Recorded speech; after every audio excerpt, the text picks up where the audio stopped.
Bom,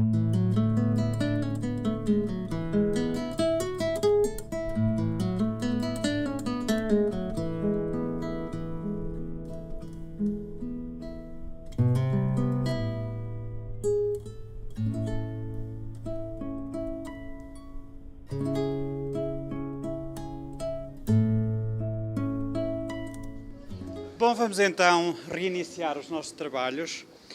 Já temos algum atraso e por isso eu não vou demorar mais tempo e passo de imediato a palavra ao Gary Dymski, que nos vai apresentar o tema On the Possible Replacement of Deficient Market Hypothesis Toward the New Economics. Como todos estrangeiros no Rio de Janeiro, portugueses, norte-americanos, outros, eu estou aqui procurando para festa, né? E foi sábado de noite passado, na festa, na samba de Jorge Benjor. Foi bom, mas as palavras samba e economista não mexem, é um problema. Então, obrigado para invitar-me para esta festa de economia. Obrigado a todos, e Ufi, especialmente Célia. I'm going to speak of a paper that was presented in Cambridge, and I'm working on. This is a work in progress. It's one of the conferences that's been thinking about the new economics, or what to do with economics, and I'm not sure myself. So this is a kind of reflection on this problem. Here's the map. There's 10 parts, and I'm going to. There's a part that's about the financial crisis, in particular, and the regulation of finance. I'm going to make that very short. And instead, I'm going to focus on the first parts. But the paper comes from a challenge that was given to me by Philip Orestes. We were going to have this conference, and I suggested that I write a paper about some of the mainstream economists' writings about what they thought were the causes of the financial crisis. And he said, don't do that. Why don't you think about, let's be positive, not reactive. What do we want?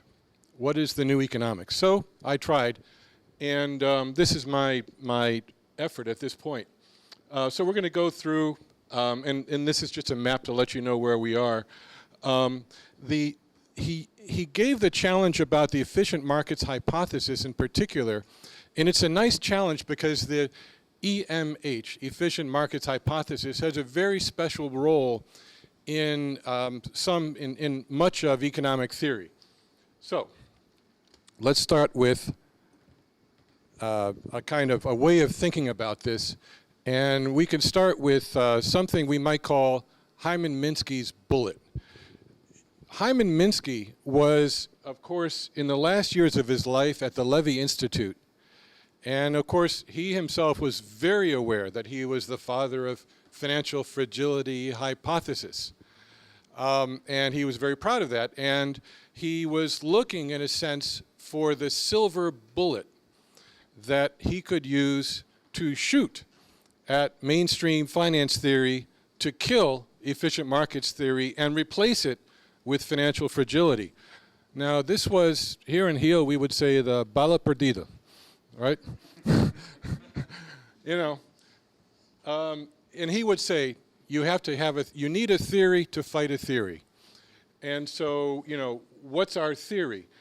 And the thing is that there was this notion that if we somehow came up with the right theory, we could kill the wrong theory.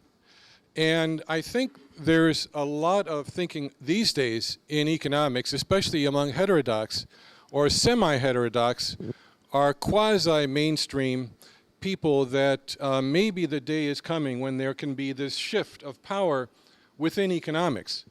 And but basically, I want to pose that question as a kind of background question for this talk.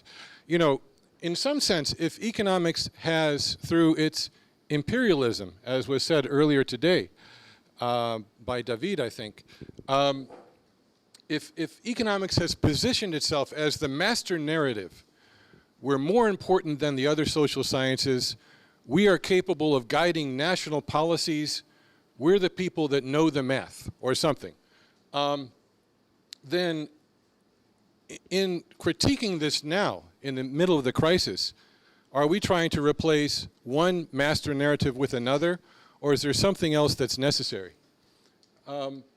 So, I would say there's no complete scientifically resilient model at the core of economics, despite all the claims. And if we go to books like Ingrao and Israel and others, this is laid out very clearly. So it's actually not a question of completing theory in economics, but of embedding the ideas that we can bring from economics into institutional settings and then connecting these ideas to other social sciences and to theory, to history, and so on. Now, the price of this kind of engagement is that we're going to lose our special status. But I think that this is only a quasi-scientific status. It's not deserved.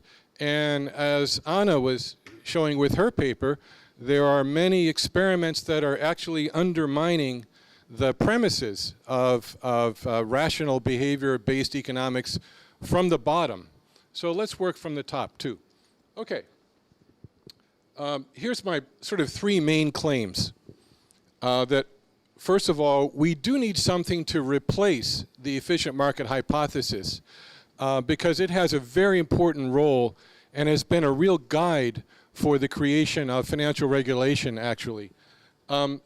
We cannot replace this with a single counter-hypothesis that is as good at reaching into a theoretical core. But we do need an alternative frame of reference, and I'm going to suggest that we want something that basically will take a systems theoretic approach that will be inherently interdisciplinary. We want to pay attention to uncertainty and instability, and we want to be sure to really make a strong link with the theory of social justice. And those are the things that I think put together could replace the efficient market hypothesis. Now, I want to say that there is a special problem with the way that a lot of thinking goes on, even now in economics, even in this moment of crisis and rethinking. And that is that, is there one mainstream? Is there one alternative? Can there be? I think the answer is no. There's not any one neoclassical theory that works. Micro is incomplete, as we mentioned. You only get to equilibrium if you're timeless. So I think, what we have is basically this incomplete framework that's positioned itself as scientific, and again, whose theories break down even in simple laboratory experiments, and it's given itself this privileged place in discussions of human welfare. In the end, this is an assertion of power. It has nothing to do with theoretical justification. But basically, this is a way, what we have to see is that the discourses in economics, in the mainstream in particular, and thinking especially now of the efficient markets hypothesis, are discourses of power that essentially are ways of establishing and maintaining intellectual identity. That is one of the key problems is, what is home? What is where are we going when we're going home? Now the problem, of course, is that for economists, we have this Pareto, this Walrasian equilibrium and the notion of Pareto efficiency that is used as this organizing point. Everything stems off of that point. It's a central point of reference that organizes people's thinking even when they're far away from the laboratory or from theory. So, it takes an act of conceptual rebellion to move away from this. And this rebellion has a price. So, because the thing is that how do we all know how do we all understand one another as economists, especially if we are implanted in the middle of a room full of mainstream economists?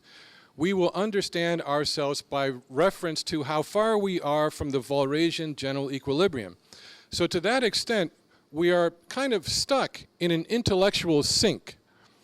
You know, if you think of a sink where all the ideas come down to one point. So you start somewhere and then you eventually get down to that point, that equilibrium, and you're this far distant or you're this far distant. That's where you are. That's how you know where you are. I don't have to tell you, I'm sure everybody here has this experience of that sometimes I've had a mathematical model and I've had maybe 3 deviations or something from the Walrasian case, and I've had kind of neoclassical colleagues tell me, I don't understand your model. And what they mean very precisely is, I don't understand in what way you are deviating from the ideal conditions, and do you need all those deviations? It's a way that we understand each other, and it's one of our problems, because we get trapped into a framework that we don't believe and doesn't exist. Just saying. So, this sink has 2 benefits for those who built it. First, everybody can participate in and continually refer back to the same set of ideas. How many times, even when you're with your heterodox friends and colleagues drinking a shopi, does somebody make a dumb joke about Pareto optimality or something? It's a kind of membership. So it's like a club, you know? So that's how we kind of know each other. And then secondly, of course, it builds in appeals to authority. The hierarchy of the discipline is already there. And if we're on the outside, if we're on the margins, abordagem, that's our problem. Now, the efficient markets hypothesis has a very particular place, a very powerful place in all discussions of finance.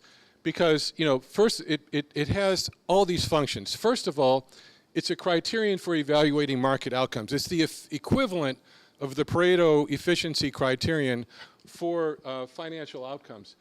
Secondly, it makes very strong assertions about the relationships of the financial and real sectors. The financial sector is passive and is a reflection of real forces moving in the real sector.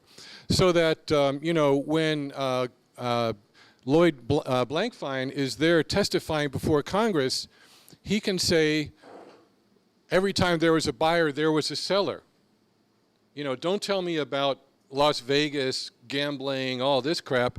We're just giving people what they want. And in some sense, he's ultimately making an implicit appeal to the efficient markets hypothesis. They wanted it, we gave it to them. Some people lost money, some people gained money. What's your problem? And this goes actually to the next thing.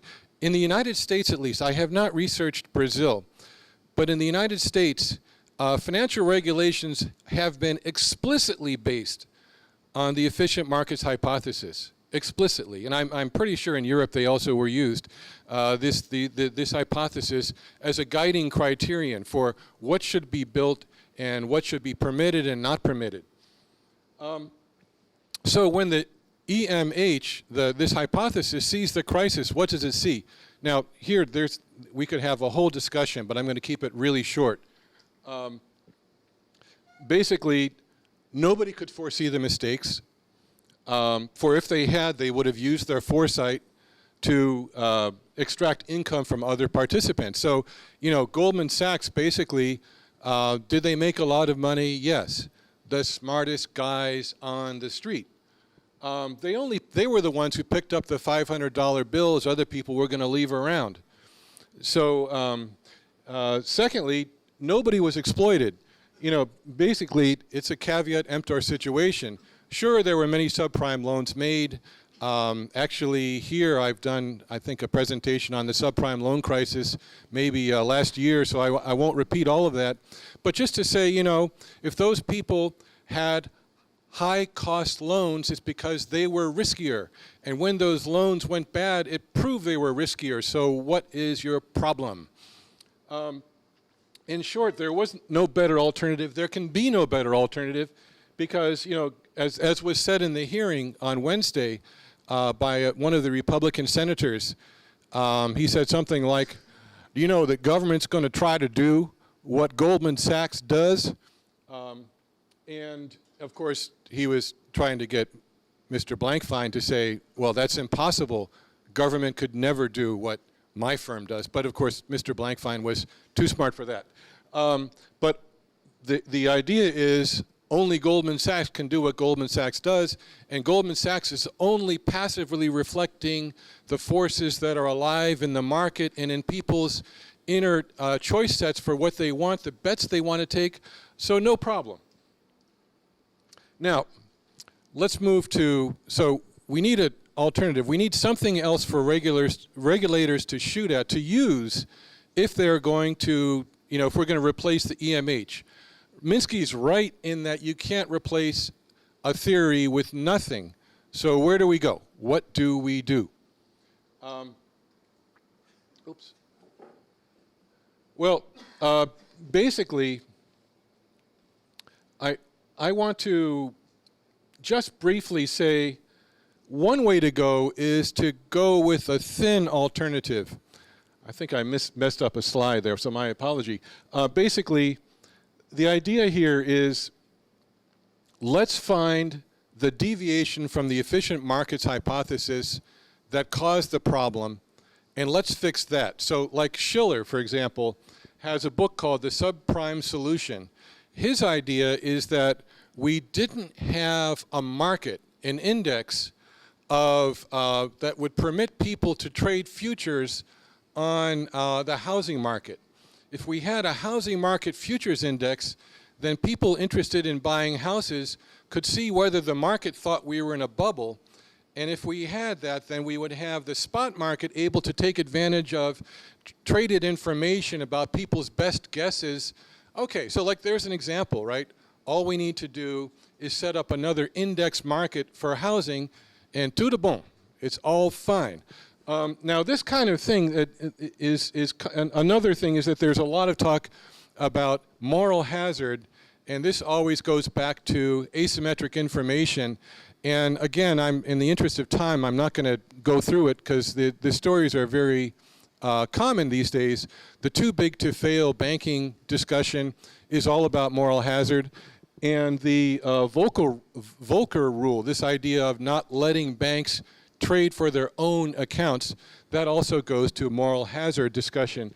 And the point I want to make is that it's very easy to go to asymmetric information from the efficient market hypothesis. All we need to do is have the missing market for, let's say, high risk and low risk management of firms, and we have the missing market.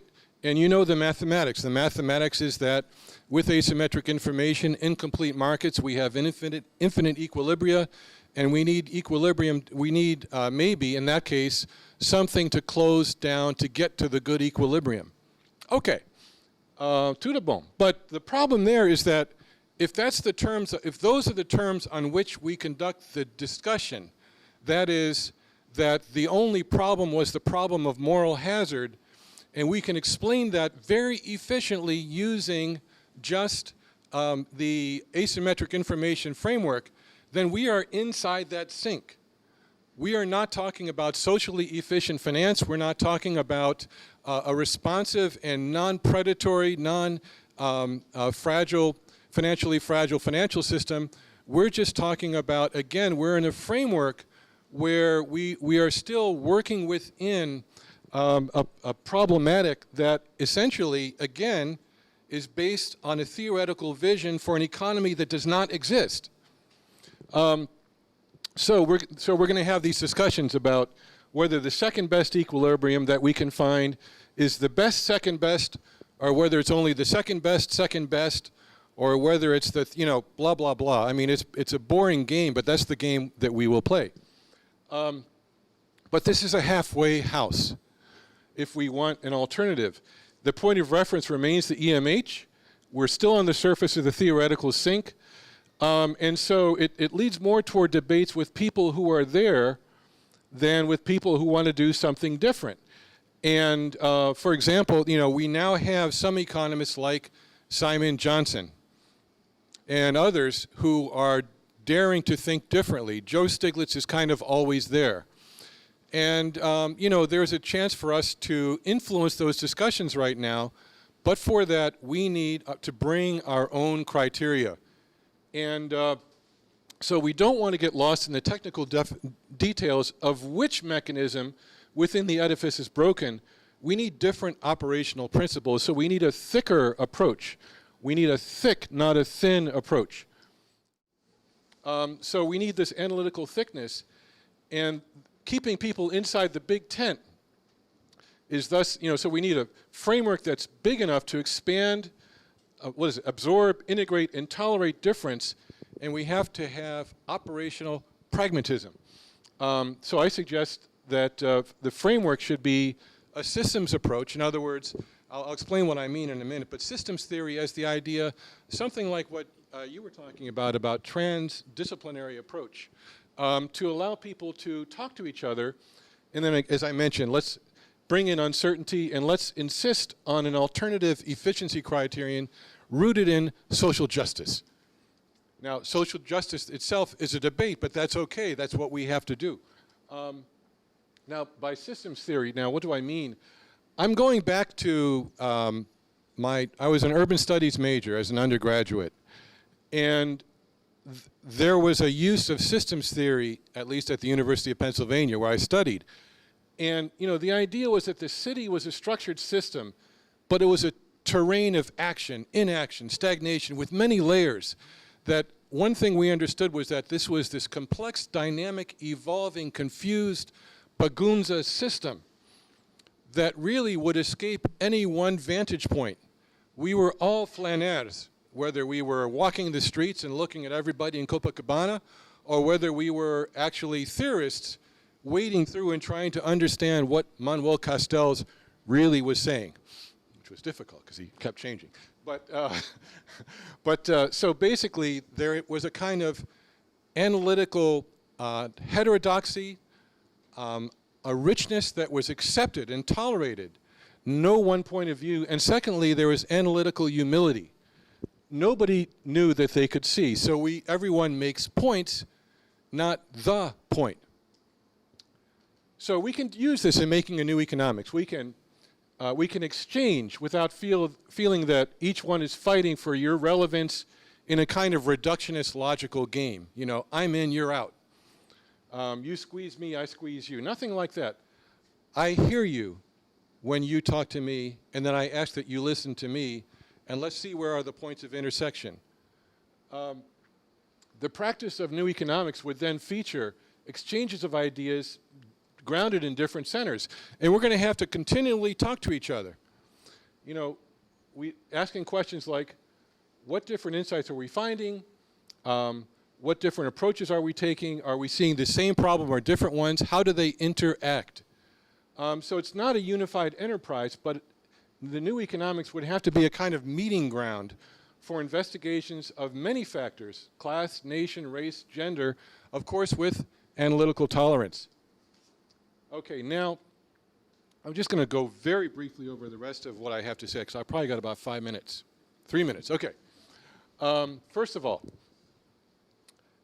uncertainty. Actually, let's kind of skip uncertainty, because we do that. We talk about that all the time. Let's talk about the justice criterion. It has to be inclusive. Basically, we have to evaluate outcomes based, looking at a society that's sustainable and fair. I guess let's keep it right there.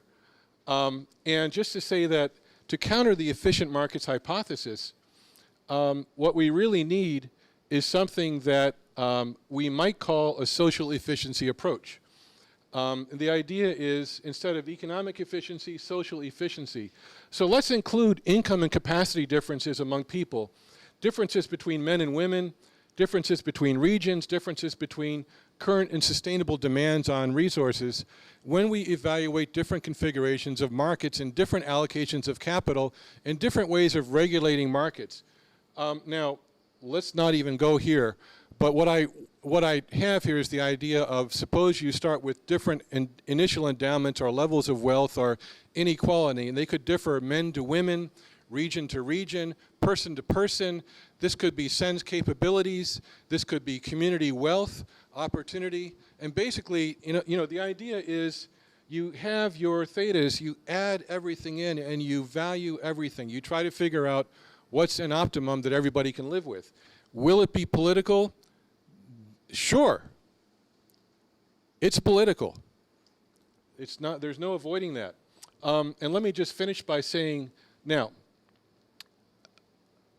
we especially need this rich notion of ways of thinking about social efficiency and ways of having alternatives that bring in values of equality and social justice into thinking about financial issues, because the financial sector is so important and can malfunction so badly.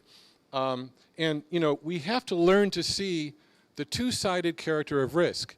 So sure, it's true that their financial instruments have risks for those who emit them, and those, rather for those who hold them. But financial instruments also create risk for people. And so there's risks that are often traded back and forth from lenders to individuals, and we must be aware of that and build that into our theoretical view. I'll skip leverage. And just to say, when we regulate markets, we've got to take account of many different things. This is my maybe second last slide, just to say we need to recognize in thinking of an alternative framework for regulation that we need to understand that financial structure is an active, not passive participant in the formation of economic outcomes, that financial risk, if too excessive, can undercut the real economy. We have to pay attention to the mechanisms by which these risks are created and distributed. Secondly, we have to know that financial prices can get out of control, markets can get out of control, and some things have to be shut down because you really cannot let your financial system fail. And if you really cannot, then it means that a neoclassical fantasy that there's some configuration of a free market financial system wherein it just fails without the system breaking is simply a fantasy. It's wrong. It's not how things work. You need effective, socially fair regulation. And so basically, let's say bounding excessive risk in building a socially responsible and socially efficient financial system.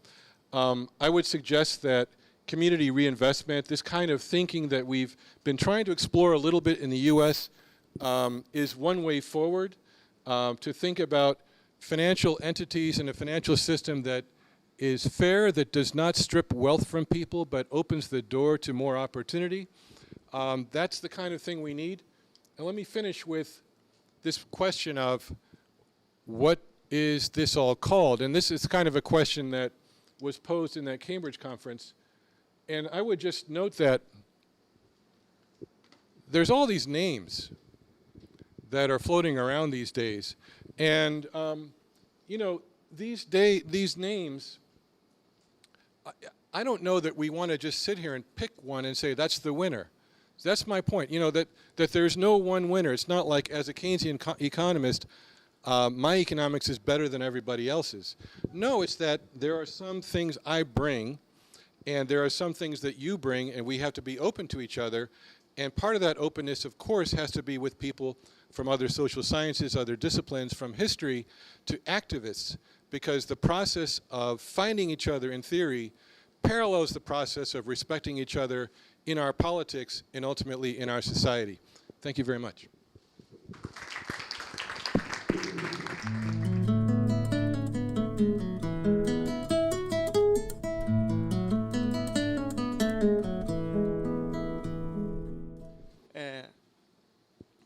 Quer dizer, o meu interesse, quer dizer, com a questão do indivíduo, no pensamento econômico, começou logo quando eu estava na graduação ainda, na verdade, né? O Jacques comentou o fato de quando leu Marx, eu ter achado alguma coisa de micro, muito ruído, né? O meu problema foi o oposto, né? Eu vi muita pureza e pouco ruído no livro do Varian. Aí eu ficava me perguntando, espera, onde é que está o ruído dessa história, né? Quer dizer, onde que está o resto, né? Quer dizer, que o modelo funciona, eu estou vendo, mas não estou vendo o resto da situação. Quer dizer, os outros fatores que são importantes no comportamento do indivíduo. E Bom, aí eu, enfim, finalizei a faculdade de economia, abandonei a economia durante um tempo, né? Fui procurar todo o ruído que eu achei que estava faltando na comunicação, em cultura, achei, né? Todo o ruído que eu poderia, que eu achei que estava faltando na economia.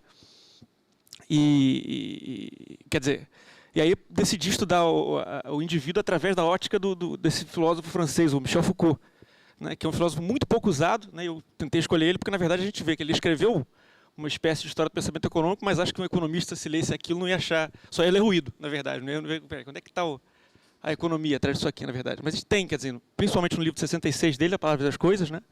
Onde ele faz um pequeno HP aos fisiocratas, mercantilistas, até Adam Smith, Davi Ricardo, Marx.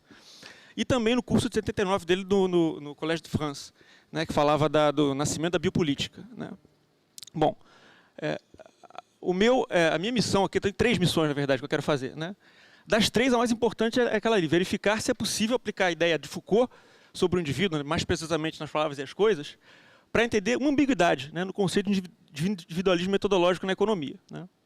Essa é a missão que eu acho que é mais importante, que daqui a 25 minutos eu vou tentar cumprir, né? Mas para chegar ali eu vou ter que fazer 2 coisas antes, né? Primeiro, dizer o que é discurso, porque o Foucault faz uma análise de discurso da economia, né? E mostrar por que é importante fazer essa análise de discurso.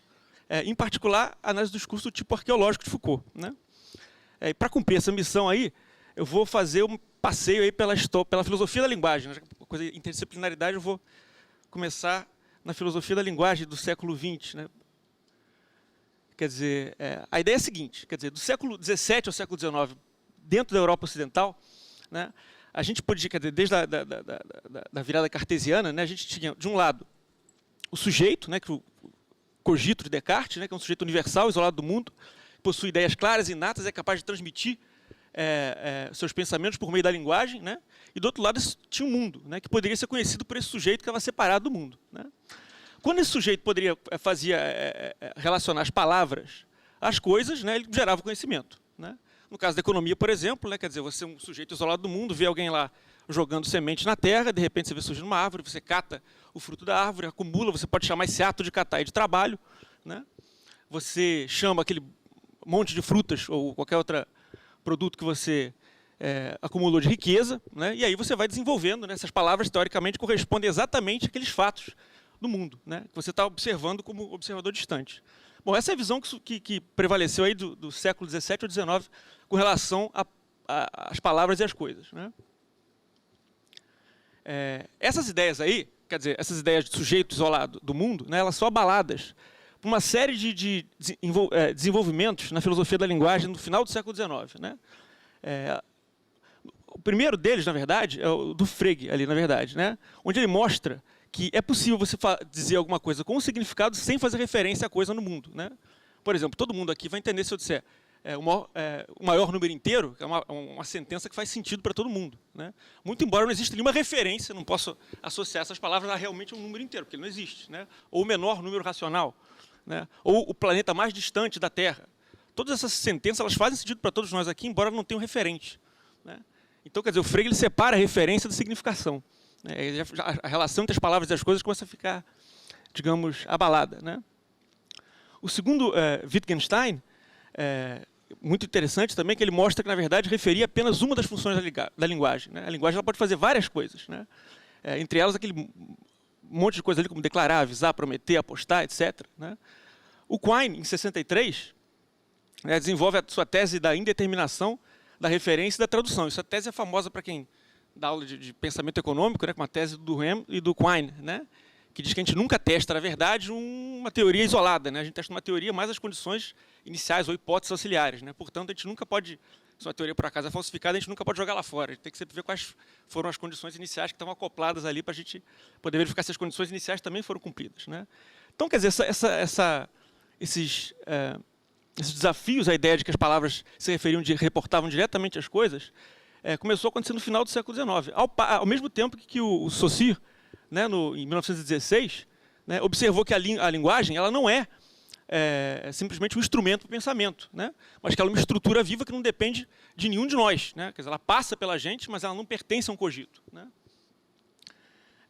Quer dizer, essas mudanças todas abrem espaço para que a linguagem seja analisada mais como que signo, mas com uma proposição, né, que a gente já pode atribuir valor de verdade ou de falsidade, né? E abre a possibilidade de a gente chamar a linguagem de discurso, né? E aí vem a minha primeira missão, né, que eu tenho que acabar com ela aqui, que é definir discurso como sendo uma prática social, entre outras, né? E o discurso ele vai ter regras também que são próprias de construção, que também não depende de um cogito, né? E essas regras têm poder de organizar e influenciar outras práticas sociais, né? Por exemplo, a produção e circulação de bens e mercadorias, né? O discurso também, além de influenciar o modo como a gente vê o mundo, né? O discurso também influencia como nós nos vemos a nós mesmos, né? Ou seja, né, nesse processo todo, no final do século XIX e durante o século XX, a gente abandona a ideia de um cogito separado do mundo que usa a linguagem para transmitir ideias claras. E, em vez disso, a gente usa a ideia da linguagem, né, como uma ferramenta que pode organizar e influir tanto quem a gente é como o mundo que a gente vê, né?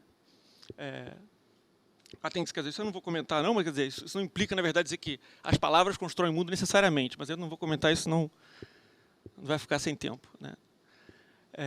Bom, o Foucault, então, quer dizer, ele analisa as ciências humanas como um discurso, ou seja, como uma parte, né, quer dizer, como palavras, como textos que são capazes de produzir uma determinada ideia de mundo e, ao mesmo tempo, uma determinada subjetividade nas pessoas, né? Especificamente no livro de 66 dele, ele tenta analisar como é que foi possível aparecer as ciências humanas, coisa que não existia antes disso, né? Aí ele observa que antes de existir as ciências humanas tem que existir o tal do homem, né? O homem, quer dizer, não é equivalente a todos os seres humanos, né? Quer dizer, seres humanos simplesmente. Ele é uma criatura que pode ser estudada tanto como objeto, né, pelas ciências empíricas, né, que no caso eles são três, né, biologia, a economia e a linguística, né, e daí ele faz uma história da economia, né, e ao mesmo tempo o homem é sujeito capaz de descobrir essas leis que regem ele como objeto, né, que está ali escrito logo depois, né, quer dizer, aí isso gera uma tensão entre o lado do sujeito do conhecimento do homem e o lado objeto do saber do homem, né. Ele é um objeto que também é sujeito, que é objeto, que é sujeito e vai regredindo assim infinitamente, né, quer dizer, a subjetividade dele é organizada pelo lado objetivo dele, que a ciência descobre, né, que por sua vez é organizada pelo lado subjetivo, que por sua vez é organizada pelo lado objetivo, numa regressão infinita, né. Daí Foucault achar que as ciências humanas iam acabar, né, e que o homem, como construção teórica, é uma construção frágil, que a gente tinha que, provavelmente nessa época, ele achava que a ideia de homem ia ser abandonada. Acho que eu pulei um. Né. Isso, os problemas da figura do homem, né. Para tentar conter essa regressão, a gente pode tentar fazer parar, né, ou o homem do lado sujeito, do lado objeto, né? Isso vai gerar problemas também, né? A gente vai ver esses problemas, na verdade, que acontece quando a gente analisar a economia, né? Eu vou até comentar um pouquinho isso aí, que é interessante. Quer dizer, quando a gente tenta parar, por exemplo, no lado empírico do homem, a gente tenta buscar a origem dele na história para descobrir onde que ele começa, na verdade. Ou então, sempre que a gente tenta ir para o lado subjetivo do homem, através, por exemplo, da psicologia e da psicanálise, a gente descobre que o homem sempre tem um lado inconsciente que move as suas ações, né? Ou seja, de um lado e de outro a gente não consegue. Quanto mais a gente pesquisa sobre o homem empiricamente, menos a gente consegue chegar a uma unidade fundamental do que seria essa criatura, que seria o homem, né? Daí o Foucault tem para tomar cuidado com qualquer definição de natureza humana que seja fixa, né? Pois supõe que o homem é um objeto dado imutável. De acordo com Foucault, não é. É um objeto que é sujeito, que é objeto, que é sujeito, que é objeto. Ou seja, ele pode ser subjetificado e objetificado de diversas maneiras diferentes, né? Por exemplo, que eu estava vendo esses dias, a entrevista do primatólogo, do Franz de Waal, que é um modo interessante, que é a ciência empírica, a biologia, e você tentar basear o ser do homem, a psicologia do homem na biologia, né? Então é interessante, porque ele explica, por exemplo, o Steve Ballmer, da Microsoft, quando ele estava brigando com o pessoal do Google, que estava roubando os funcionários dele, né? O Franz de Waal, que é esse primatólogo, ele compara, olha, isso aqui é o comportamento típico de um grande orangotango, né? Por exemplo, ele pegou uma cadeira, jogou no chão, né? Quer dizer, todos os nossos comportamentos podem ser compreendidos, a nossa subjetividade, né? Quem nós somos, nossos sentimentos. E como Mark Hauser, né, falou recentemente no livro dele, Moral Minds, né? A ideia de que a nossa moralidade evolui junto com a nossa biologia. Quer dizer, a nossa moralidade vem da biologia, na verdade, né? Ou seja, a gente está baseando o nosso lado psicológico, o nosso lado transcendental, que o Foucault chama, né, no lado empírico, né? E aí nós corremos o risco de, se nos fixarmos aí, sermos relegados à mesma condição de outros animais, né? Ou no mesmo, não iguais, mas no mesmo grau, né? Bom, a questão é saber se essa análise funciona na economia, né? Para tentar aplicar essa figura do homem na economia, essa figura desse ser, né, que é o sujeito, que é objeto, que é sujeito, que é objeto, que é sujeito, que é objeto, né? Eu vou fazer uma pergunta, né? Essa pergunta é, as ambiguidades que permeiam o conceito de individualismo metodológico são compatíveis com a ideia da tensão entre esses dois lados do homem, entre o lado sujeito e o lado objeto, né?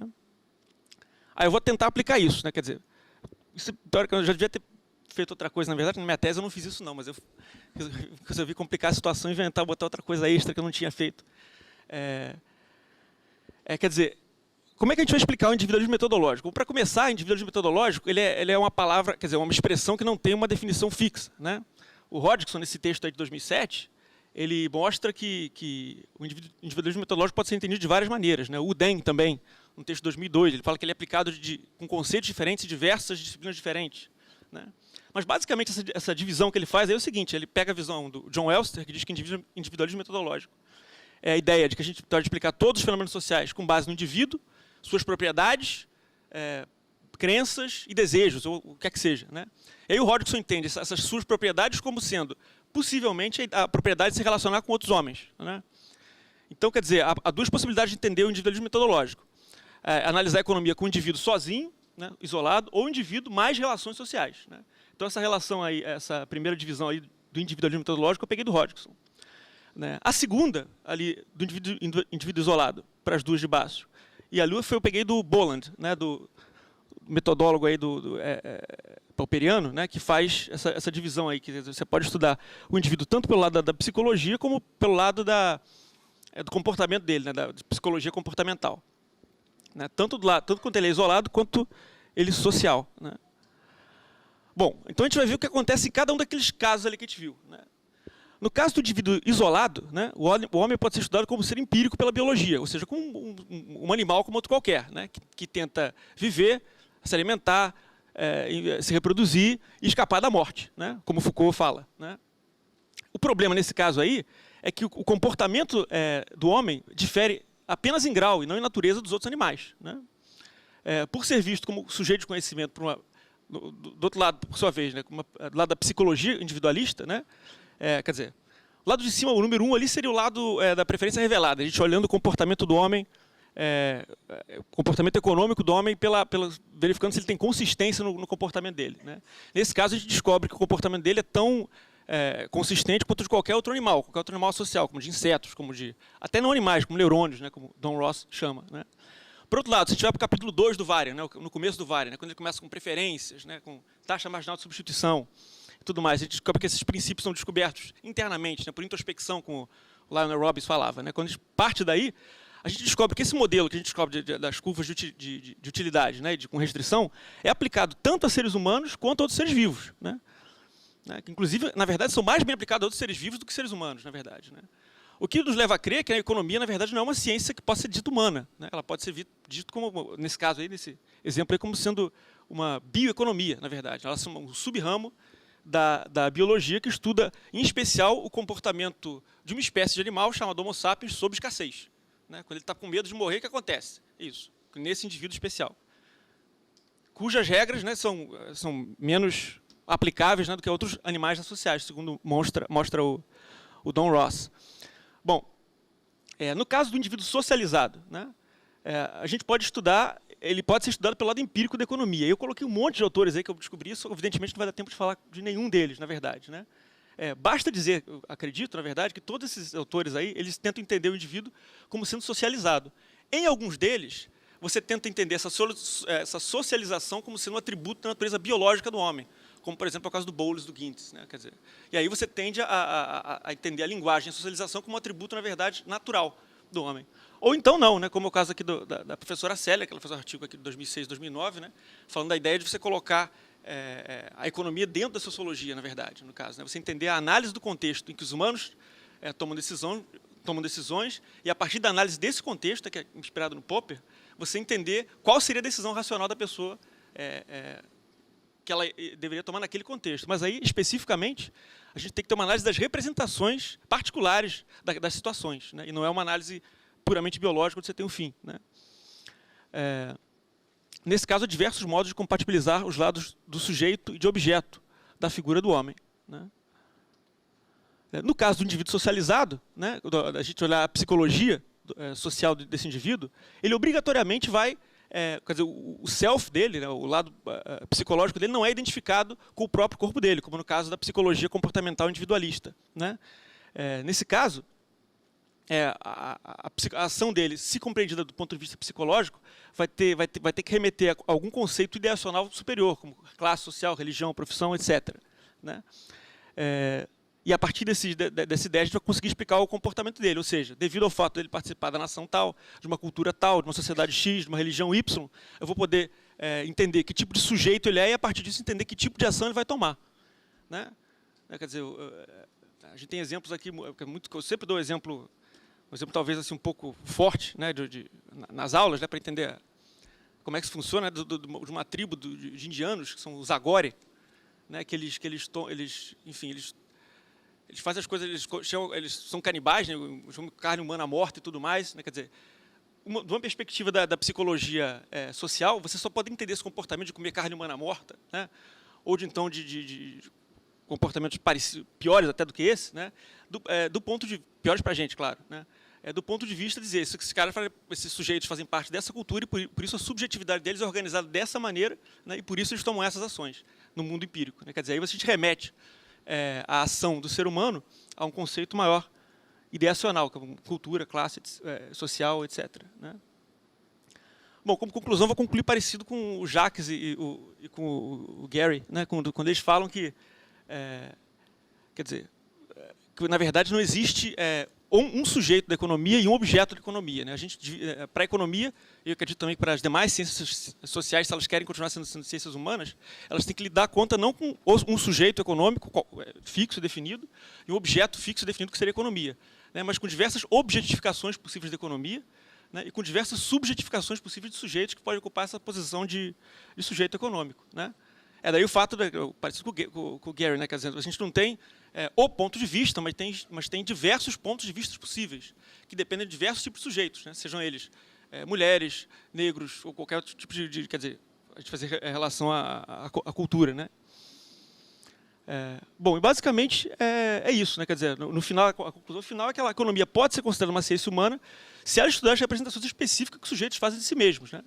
Quer dizer, aí são vários tipos de subjetivações possíveis, né? Como sujeitos isolados maximizadores, ou como indivíduos institucionalizados, ou como altruístas, ou da economia, né? A gente pode também objetificar a economia de diversas maneiras, como mercado, como sendo controlada por uma autoridade central, ou como economia do dom, né? Como o caso do Kula, lá do Malinowski, né? Quer dizer, se a gente estudar como que os sujeitos se subjetivizam e se objetivizam dentro da economia, a gente vai estar fazendo da economia uma ciência humana.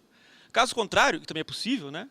A gente pode fazer da economia uma subdisciplina da biologia, e fazer, o professor Vitor tinha comentado de manhã, fazer a coisa da transdisciplinaridade, né, englobar, mas no caso específico da economia, eu acredito que a economia ficaria englobada na biologia, quer dizer, seria, como o Herbert Gintis fala, né, na verdade, a unificação das ciências, ele não fala sociais mais, nem ciências humanas, ele diz unificação das ciências do comportamento, que é do comportamento de todos os seres vivos, né?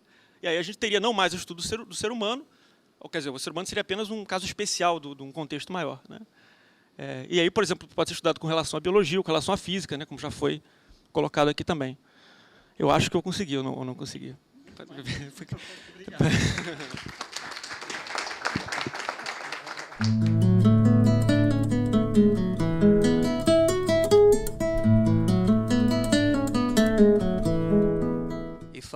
If I got correctly what you said, that's not really the case. That's not accepted by mainstream.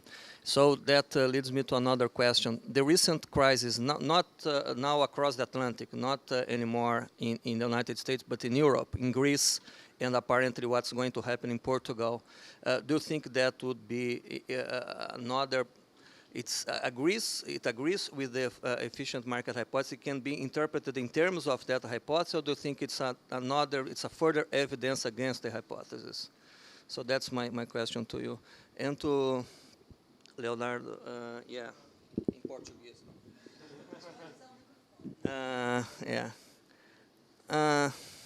Foucault sempre me entusiasmou muito. Eu tenho utilizado a palavra, as coisas, no meu curso. Acho que até uma tradução de Portugal, né, uma publicação de Portugal, feita do francês, né, no meu curso de HPE na UNB já há vários anos. E Então, quer dizer, em primeiro lugar, ele não é tão desconhecido assim dos historiadores, não pelo fato de eu usar, claro, mas porque a Hope, por exemplo, que é o principal journal, né, de história do pensamento econômico, ele já tem tido algum material sobre Foucault. Por exemplo, tem um artigo do Amarillo, do Jacques Amarillo, em que ele faz uma introdução de Foucault para economistas, para historiadores do pensamento, em que ele procura destrinchar todo o arcabouço, né, analítico do Foucault em linguagem, digamos, mais acessível para economistas americanos, para historiadores do pensamento americanos. Então, quer dizer, esse eu acho que seria um primeiro ponto, embora eu concorde contigo que deva ser usado mais. Na minha opinião, não existe melhor forma de entender fisiocracia sem que seja através do Foucault, né? Porque justamente ele mostra claramente que a epistemia fisiocrata é outra epistemia comparada à dos clássicos. Então, realmente, é a melhor forma. Bom, agora, um outro ponto mais substantivo me parece que, a partir de um determinado momento do teu paper, você se afasta do Foucault e você passa a discutir individualismo metodológico. E dá a impressão como se a ideia do surgimento da ciência centrada no homem, e a economia como sendo uma dessas ciências humanas, do trio, né, que você identifica, que o Foucault identifica e que você segue, daí essa ciência humana decorresse daí que o individualismo metodológico fosse uma implicação natural de você ter essas ciências humanas. Eu não sei se eu entendi direito, mas essa é a impressão que passa da tua exposição.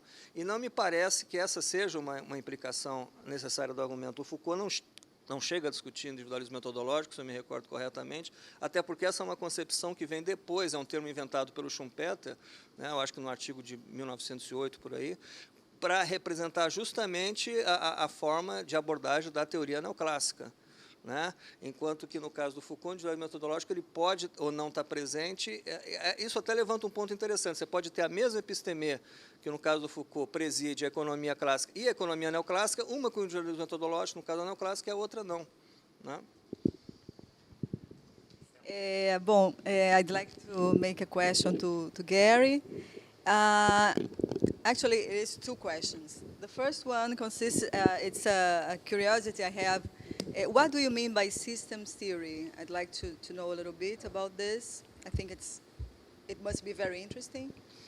And the other question is, you provided a list of friends, let's say, political economy, Keynesians, etc.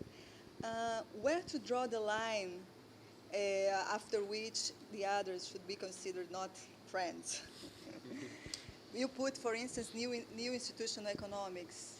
Did you think about any criteria whereby this kind of approach should be included in the list of among the friends?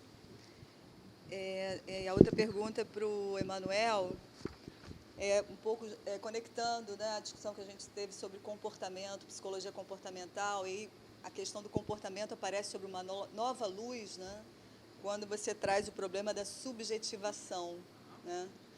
A ideia de você pensar que as pessoas se comportam, ela em si é uma ideia extremamente mecânica, né? Quer dizer, para cada situação, um comportamento. Isso permite uma tipologia, então você mecaniza a ação humana, a própria ideia de agência humana, né? E me parece que essa ideia de subjetivação ela é uma ideia mais aberta e que oferece outros horizontes, né, a serem explorados, menos mecânica, uma compreensão menos mecânica do humano, né? There's different ways of looking at this. The speculators are guessing that the European experiment, the euro, cannot survive, that there's not a solution that's viable, so they're bidding down the bonds of the countries that they think are too weak to make it. So there's a market rationality at work that's assuming the destruction of the euro.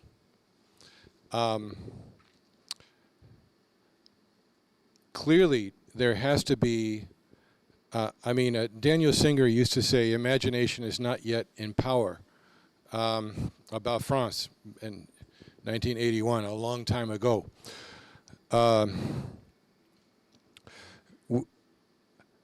There has to be a renegotiation of what European Economic Union means, of what the surplus and deficit areas are willing to exchange with one another.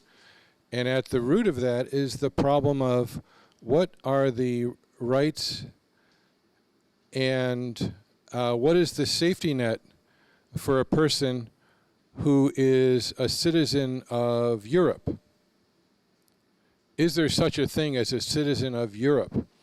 Which is, of course, really close to asking, is there anything, what are the rights and what are the safeties that are owed to a citizen of planet Earth? I don't know if the current configuration of leaders is capable of having that conversation. So I fear that that we may see extended chaos in Europe.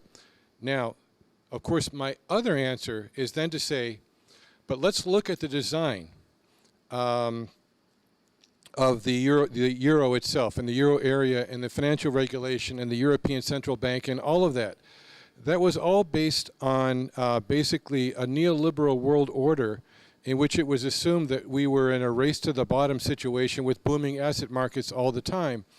And so the structure of governance, both financial and fiscal, in Europe was based on premises about the world that were unrealistic and wrong. And the fact that it's all coming apart now is not a surprise. The fact that there's not a really good political mechanism to have the conversation because of the problem of the European Parliament is unfortunately means that, fortunately or unfortunately, means that Europe will be, I think, ground zero for an extremely difficult crisis and conversation about the future of the human race, starting maybe now. I'm just saying, I think it's as bad as we can imagine, and I think, again, that you were talking about the idea of centering our investigations on objects of study, and I think that's exactly where we need to go. Let me just say about systems theory, it's a way of, systems theory is a set of abstract tools that permit you to look at a set of human dynamics of interacting humans that are in some kind of repeated activity, and to determine characteristics of those in an abstract way. But it's a language of just opening the possibility of seeing a given action from different perspectives and as having different meanings. This matches very well with your Foucaultian expression, a perspective on things. And I would just say about your other question, where to draw the line, my point with that list is that we cannot draw the line, and we should not draw the line. I don't think it's important that I walk around and say, everything I'm now going to talk about is being said by a post-Keynesian economist. Who cares? I'm a social scientist, whatever that means, and I put the social scientist around there. But I'll do my best to have a conversation about something I think is real, and hope that as many people that will want to listen can listen, and let's all talk. Com relação ao Foucault, realmente tem esse artigo do Jack Amarillo. O problema é que eu cheguei a dar uma olhada, minha tese foi especificamente sobre Foucault, né? O meu problema foi achar artigos depois desse, que esse é especificamente de 88, né? E depois desse muito pouca gente, quer dizer, eu estou lembrando aqui algumas coisas agora, tem um livro de 2005, eu acho, do Gintes, o coautor dele coloca alguma coisa, mas é uma linha lá, como Foucault falou, aí é uma questão mais retórica, né? Ou então o livro de metodologia específico do Wade Hands, a parte que ele fala da virada discursiva, aí cita lá o Foucault e tal, alguma coisa, mas não tem nenhuma aplicação, quer dizer, pelo menos não achei, nem em língua inglesa, nem em língua portuguesa, uma aplicação de economistas da metodologia do Foucault para tratar de problemas, mas de problemas específicos da metodologia da economia, né?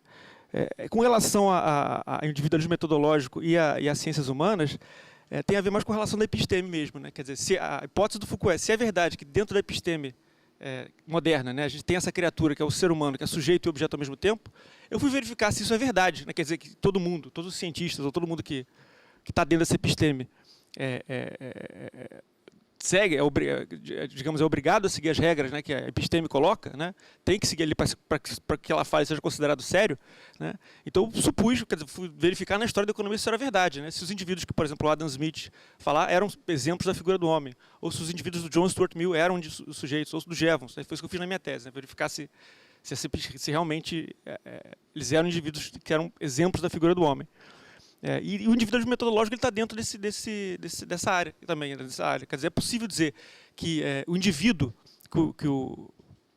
a proposta do individualismo metodológico propõe, é o exemplo da figura do homem, é sujeito que pode ser objeto também. Né? Aí, naqueles quadrinhos ali, a gente vê que o sujeito completamente isolado não pode. Né? No caso, ele é apenas um ser biológico. Na verdade, não é a figura do homem, porque a figura do homem ela é um objeto que é sujeito que é objeto. Né? Normalmente a gente não estuda, por exemplo, a subjetividade dos pombos ou dos cachorros. Né? Eles podem ser analisados como seres vivos, mas não como sujeitos que produzem conhecimento sobre o mundo deles. Né? Aí eu estou seguindo Foucault na ideia de que as ciências humanas são aquelas ciências que estudam exatamente as possibilidades de fazer representações de si próprios uns para os outros, né, com relação do mundo material que determina o próprio ser humano, né, da biologia, da economia e da linguística. Quanto à pergunta da Célia, eu acho que é verdade. Acho que a ideia de subjetivação busca, pelo menos, a ideia de... Eu acho que o Foucault ele segue a tradição iluminista, né, do Kant, da crítica, da razão criticando a própria razão, na verdade. Até quais são os limites da razão. Né? Ele continua esse trabalho mostrando que a própria razão iluminista, também talvez um pouco parecido aí com o pessoal da escola de Frankfurt, também nesse caso, né? Dizendo que ela se transformou um pouco instrumental demais. Quer dizer, né? O que ele está querendo dizer que nos trabalhos históricos dele está dizendo necessariamente o quê? Quer dizer, o louco não necessariamente é doente, né? O homossexual também não necessariamente é doente. A mulher não necessariamente é passiva ou dona de casa. Quer dizer, não necessariamente, essas subjetividades não são necessárias. Elas são subjetificações possíveis, dentre várias outras. Né? E aí eu acho que ele leva a liberdade nesse ponto. Quer dizer, as subjetivações possíveis que a gente olha hoje são possibilidades do ser humano como sujeito, né? E de olhar o mundo de uma maneira, não são necessidades. Né? O problema da ciência é que muitas vezes ela coloca isso como necessidade. Né? E acho que é isso que Foucault tentava evitar. Né? Quer dizer, tudo que a biologia coloca para ele. Não necessariamente você precisa ver o homem, quer dizer, ou comparar o Steve Ballmer a um chimpanzé, digamos assim. Você pode comparar ele com outras coisas. Né? Quer dizer, que a ciência fala isso é possível. Certo? Mas existem outros discursos possíveis, coerentes também, né? Aquela ideia de que nós podemos sentar juntos e não precisamos botar o coisa de ciência no peito para dizer assim, o que nós estamos falando é sério. Nós podemos falar coerentemente sem usar esse atributo, ou ter essa unidade fundamental aí que pode ser negativa nesse ponto. Né? Acho que é isso.